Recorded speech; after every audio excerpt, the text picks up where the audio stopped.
Today, we are gods, fighting over a dark and brutal plane of existence.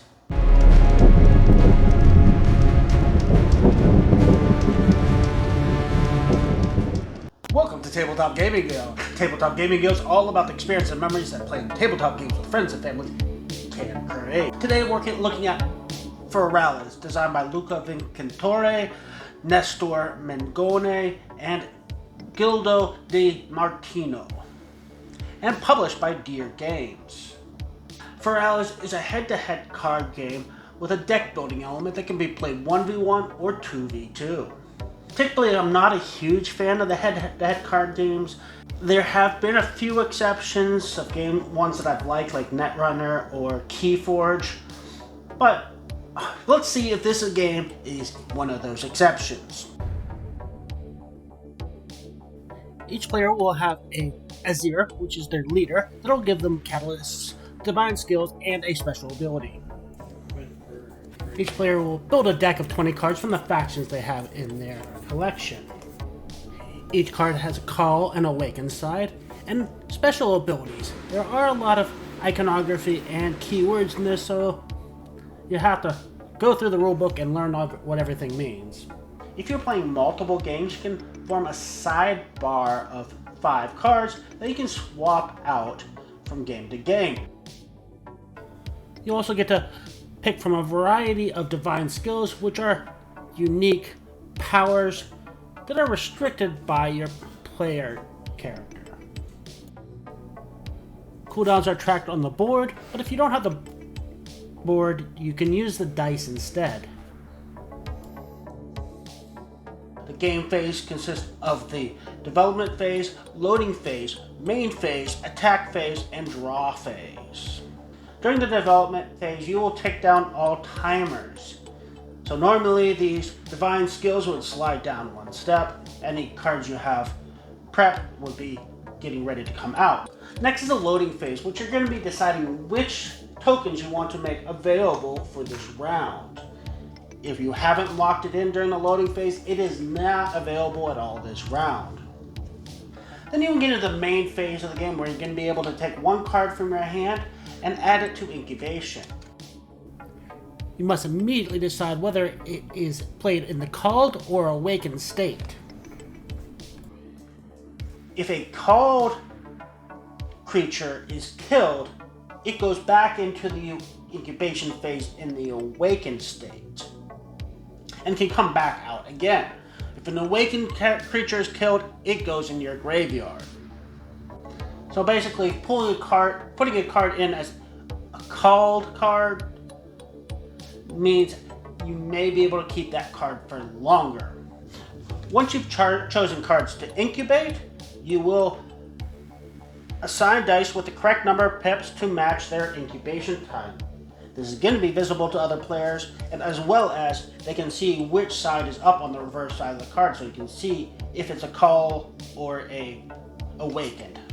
If during this main phase you have a divine skill that's at the 0 timer, it is available to use. Or if you have creatures that are 0 on the incubation timer, they can come out. Anytime you use a divine skill, it immediately goes back to its slot at the start of its incubation. During the main phase, either player is also able to use tokens that they have put in reserve.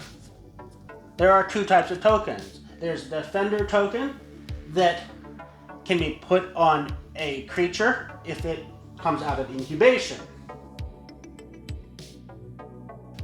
You'll also notice that I said that tokens can be used by all players during the main phase, or attack phase as well, but the key thing to that is you could basically play an ambush. You can have a creature out, have a defense token in reserve, and wait till they attack to put the defense token on and redirect their attack.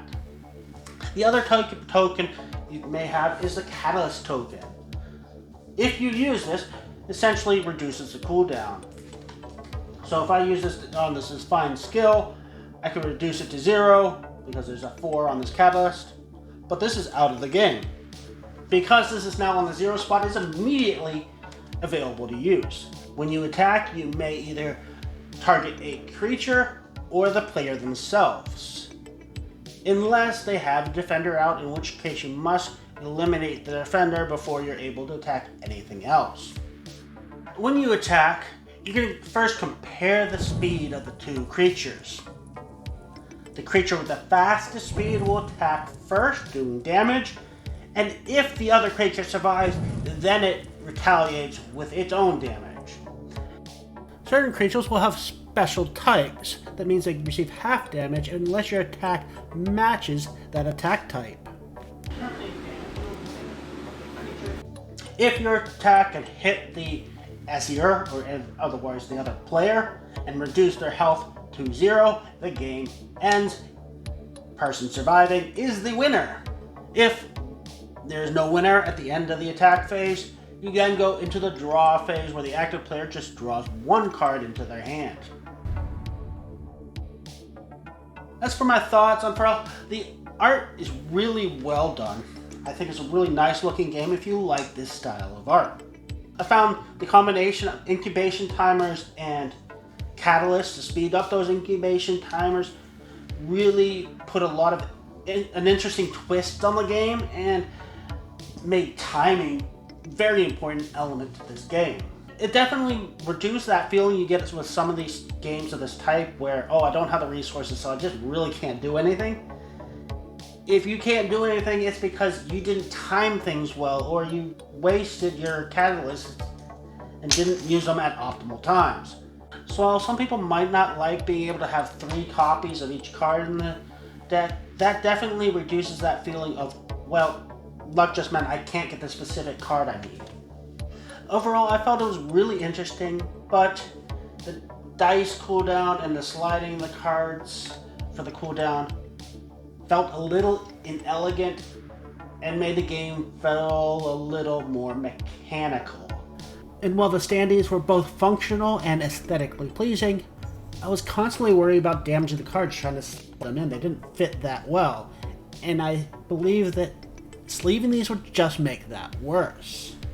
It's a game I probably will not hold on to. I would not necessarily recommend it for everybody. I think it's a great game for anyone who's in the Magic style games and wants something to occasionally switch up to for something different, because while it has a lot of familiar elements and it makes it easier to pick up again after you haven't played it for a while, it definitely has a different feel and energy to the game. So it's a good palate cleanser if you play the same game too much. Thank you for watching. Hope you enjoyed the video. If you did, please like and subscribe, as it helps to support the channel.